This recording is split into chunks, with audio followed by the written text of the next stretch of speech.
दिसंबर की ठंडी शाम थी। दिल्ली के एक लग्जरी होटल में शादी की रस्में चल रही थी।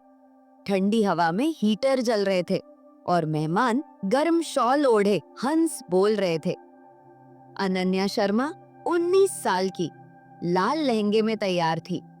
उसकी आंखें बड़ी बड़ी, त्वचा गोरी चिट्टी, बाल लंबे और सिल्की। वो एक मेडिकल स्टूडेंट थी, दिल्ली की रहने वाली, मॉडर्न और इंडिपेंडेंट। उसके पापा बिजनेसमैन थे और उन्होंने ये शादी तय की थी क्योंकि आदित्य सिंह के परिवार से पुराना कारोबारी रिश्ता था। आदित्य 28 साल का, उत्तराखंड के एक गांव का जमींदार। लंबा कद, चौड़ी छाती, चेहरे पर हमेशा मुस्कान।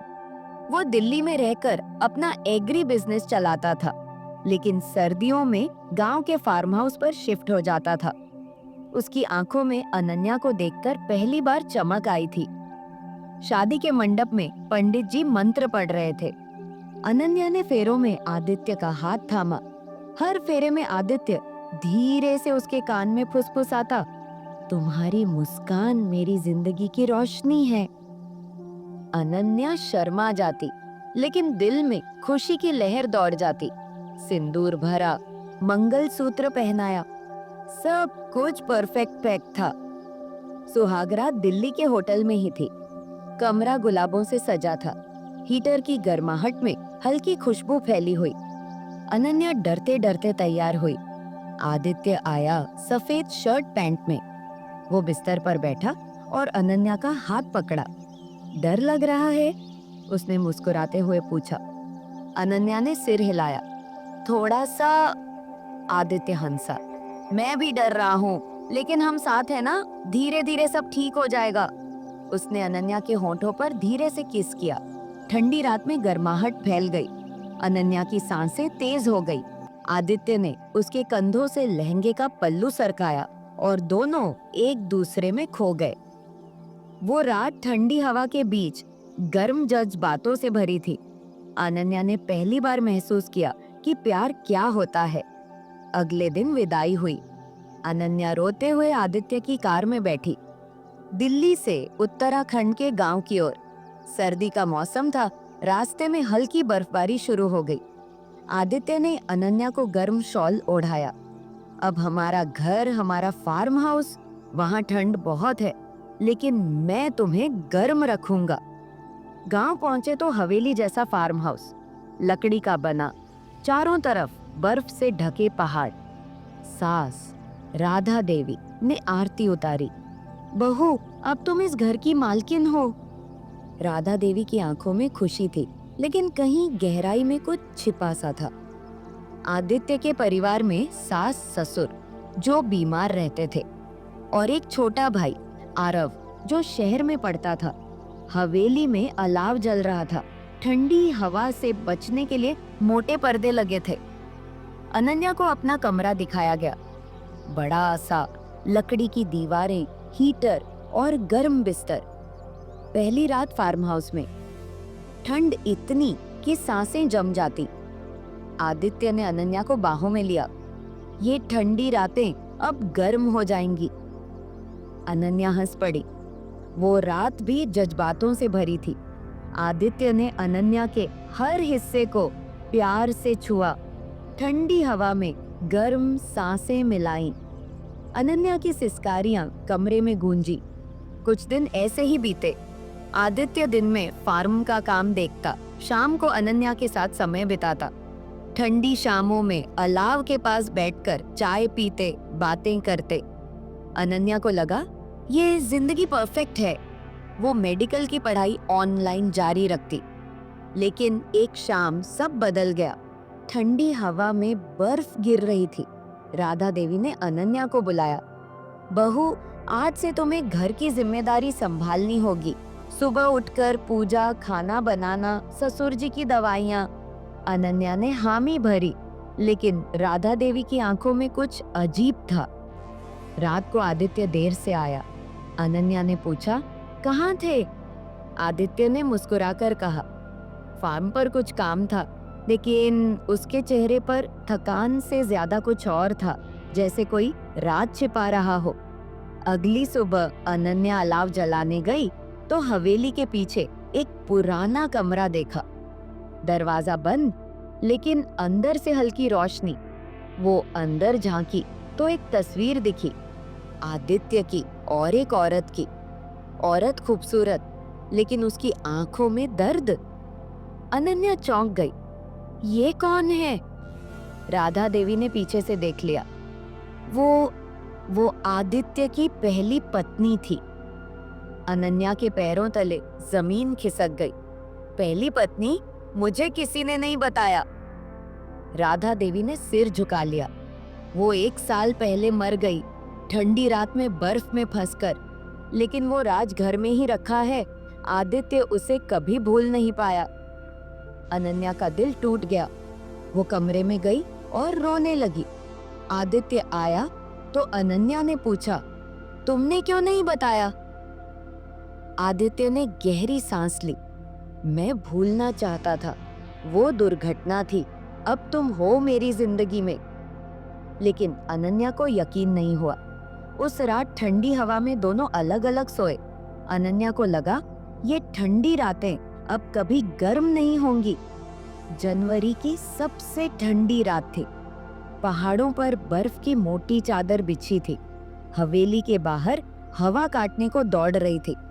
अंदर अलाव जल रहा था, पर अनन्या के दिल में बर्फ जम चुकी थी। उस रात से वो आदित्य से दूर दूर रहने लगी। सुबह जल्दी उठती, पूजा करती, ससुर को दवाई देती, खाना बनाती, फिर अपने कमरे में बंद। आदित्य जब भी पास आता वो पीछे हट जाती। अनन्या, एक बार मेरी बात तो सुन लो, आदित्य ने कई बार कहा। अनन्या ने ठंडी आवाज में जवाब दिया, जब तुम सच छिपा सकते हो तो अब सच की जरूरत क्या है? आदित्य चुप हो जाता। उसकी आंखों में दर्द साफ दिखता, पर अनन्या देखना नहीं चाहती थी।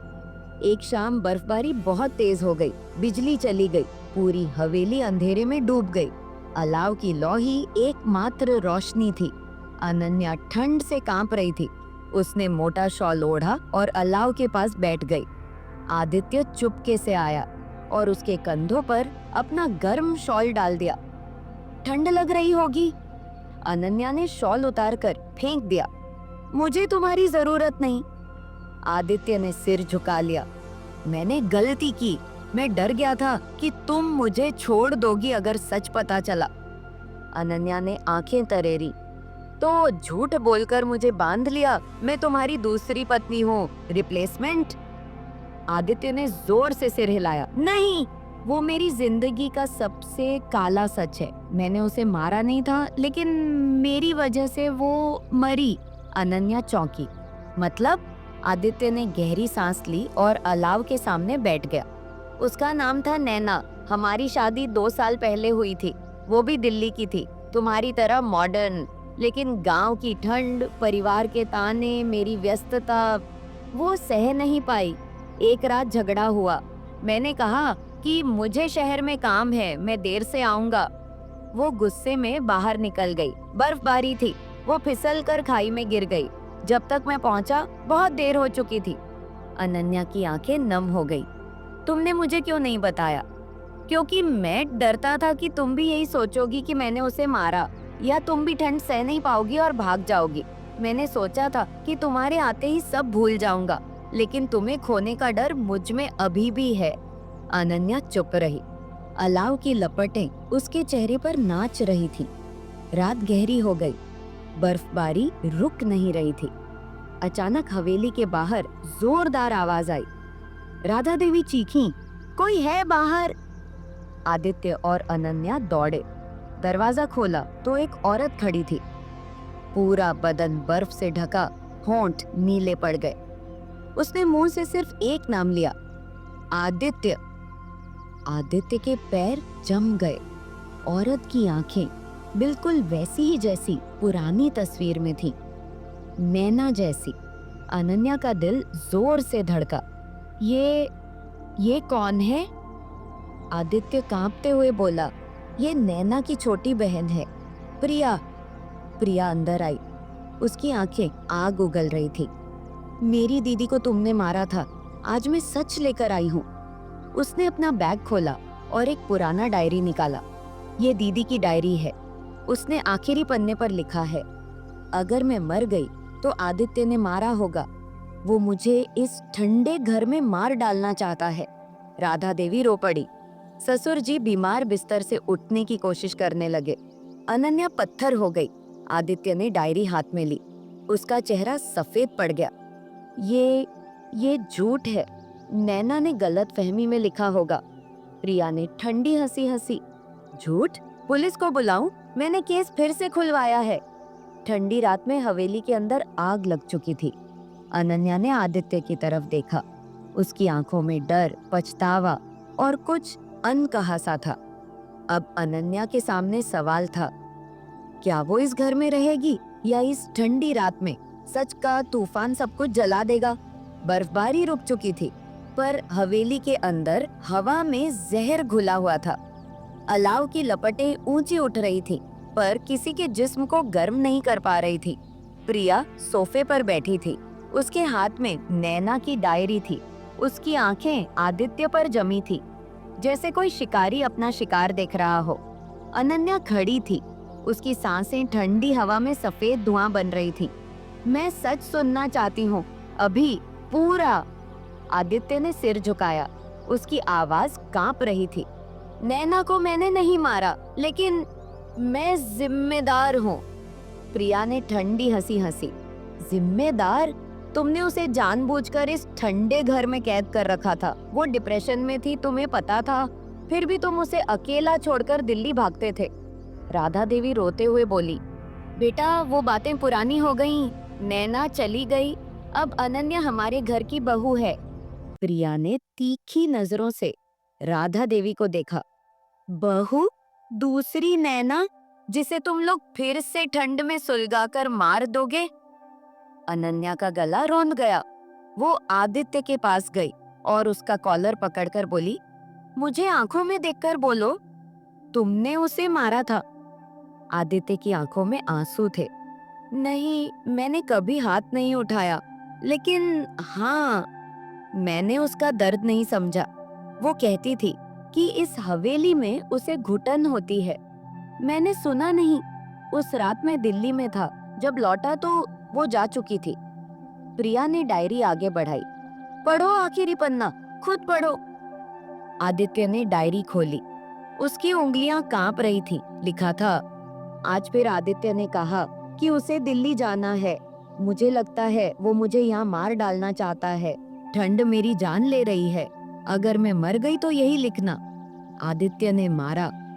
आदित्य का चेहरा सफेद पड़ गया। ये उसने गुस्से में लिखा था। मैंने कभी। अनन्या ने डायरी छीनकर पढ़ी। उसका दिल बैठ गया। वो पीछे हटी। उसकी आंखें भर आईं। मुझे यहाँ से जाना है, आज ही, अभी।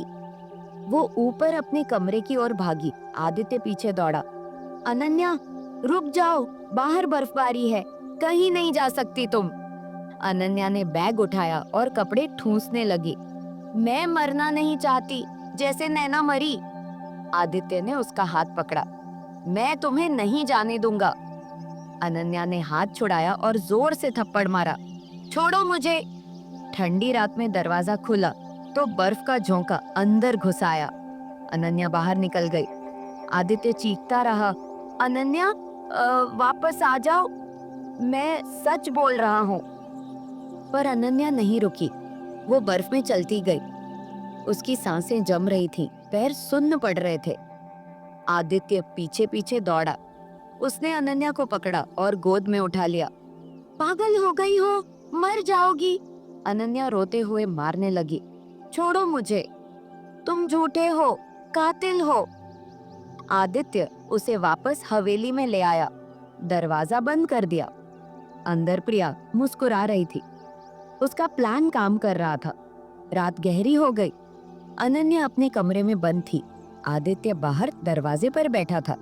प्रिया राधा देवी के पास गई और बोली, अब देखिए, आपकी नई बहू भी भागने की तैयारी कर रही है, ठीक वैसे ही जैसे नैना दी भागी थी। राधा देवी रो पड़ी। मैंने अपने बेटे की खुशी के लिए ये शादी की थी, अब सब बर्बाद हो गया। अनन्या ने कमरे में नैना की डायरी पढ़ी। हर पन्ने पर दर्द था, ठंड का दर्द, अकेलेपन का दर्द। अनन्या की आंखों से आंसू नहीं रुक रहे थे।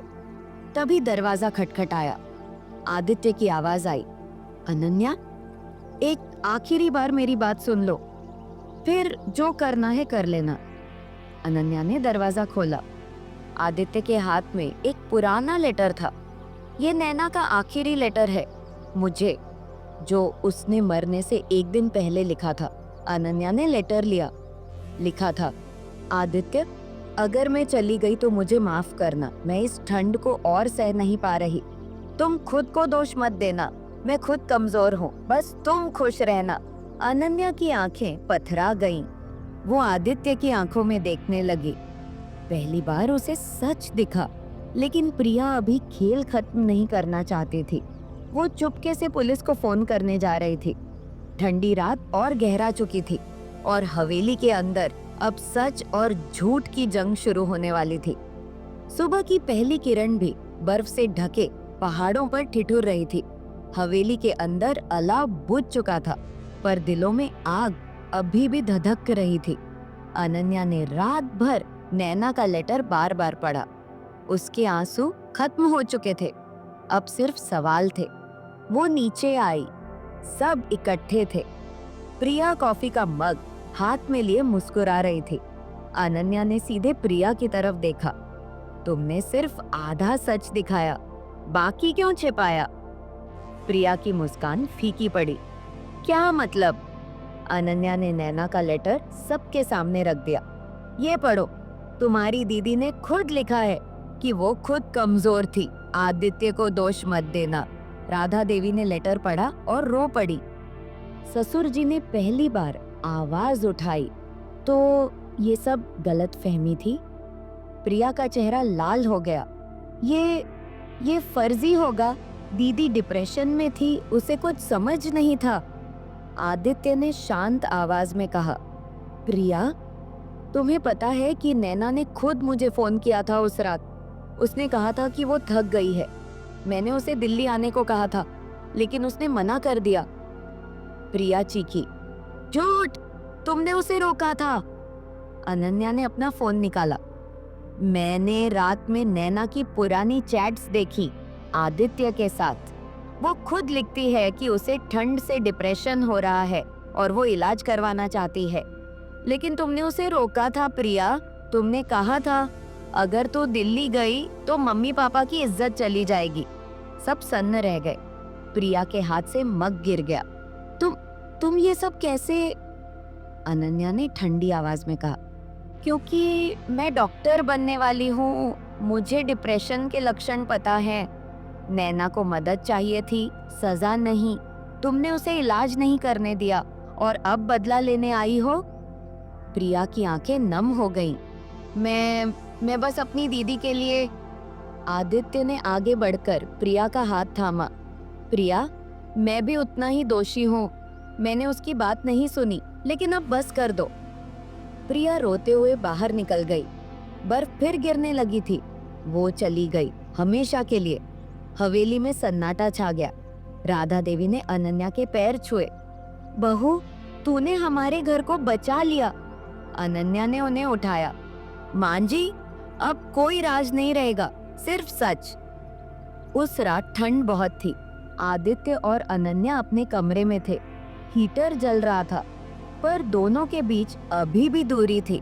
आदित्य ने धीरे से कहा, क्या तुम मुझे माफ कर पाओगी? अनन्या ने उसकी आंखों में देखा। माफ तो कर चुकी हूँ, लेकिन भरोसा वो धीरे धीरे बनेगा। आदित्य ने उसका हाथ थामा। मैं इंतजार करूंगा। फिर अनन्या ने खुद आगे बढ़कर उसके गले लग गई। बस अब कोई राज नहीं, सिर्फ हम। ठंडी रात में पहली बार दोनों की सांसें एक हो गई। आदित्य ने उसके माथे पर किस किया। अनन्या ने भी उसकी छाती पर सिर रख दिया। अब हीटर की गर्मी से ज्यादा उनके दिलों की गर्मी थी। उधर बाहर बर्फ गिर रही थी, लेकिन अंदर दो दिल पिघल रहे थे। फरवरी का आखिरी हफ्ता। पहाड़ों पर बर्फ पिघलने लगी थी। दिन में धूप निकलने लगी थी। पर रातें अभी भी कड़कड़ाती ठंडी थी। प्रिया के जाने के बाद हवेली में शांति लौट आई थी। कोई राज नहीं बचा था, सिर्फ सच, और सच ने सबको आजाद कर दिया था। अनन्या पूरी तरह घर की मालकिन बन चुकी थी। सुबह सूरज निकलने से पहले उठती, पूजा करती, ससुर जी की सेवा करती, फिर अपनी ऑनलाइन मेडिकल क्लासेस लेती। शाम को आदित्य के साथ अलाव के पास बैठती, गर्म चाय पीते, पहाड़ों की बातें करते। आदित्य अब पहले से कहीं ज्यादा ख्याल रखता। वो अनन्या के लिए दिल्ली से गर्म कपड़े, बुक्स, यहाँ तक कि गर्म करने वाली जैकेट भी मंगवाता। रात को जब ठंड बढ़ती, वो खुद अनन्या के पैर दबाता, गर्म पानी की बोतल रखता।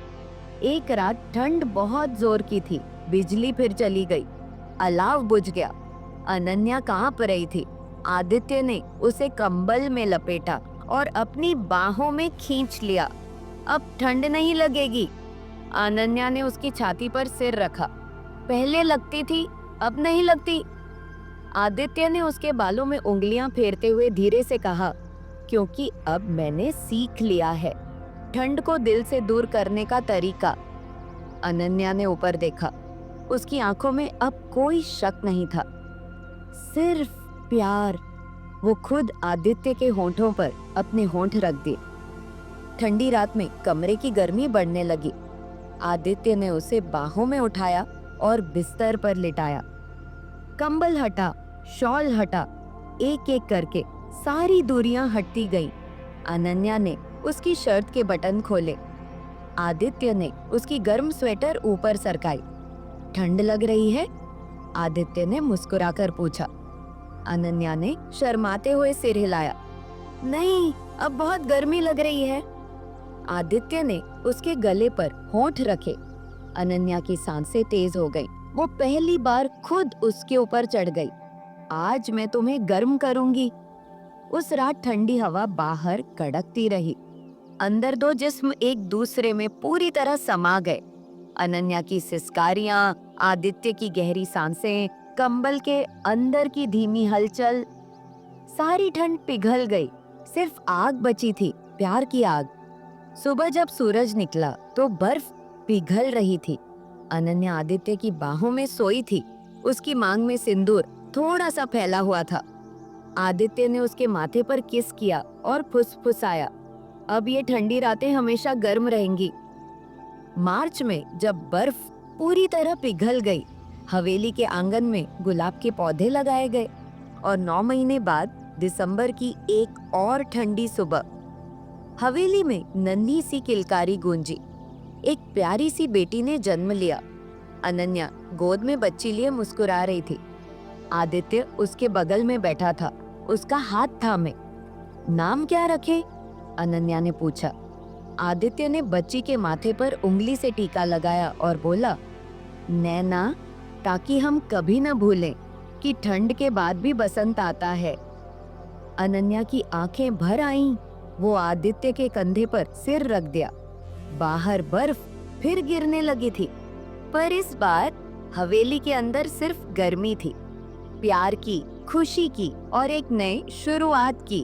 तो दोस्तों, यह थी हमारी आज की कहानी। आपको ये कहानी कैसी लगी कमेंट करके जरूर बताएं। अगर आपको ये कहानी पसंद आई हो तो इसे लाइक करें और अपने दोस्तों के साथ शेयर करें। आगे भी ऐसी ही रोमांचक कहानियों के लिए हमारे चैनल को सब्सक्राइब करें और बेल आइकन दबाना न भूलें, ताकि आप हमारी कोई भी कहानी मिस न करें। धन्यवाद।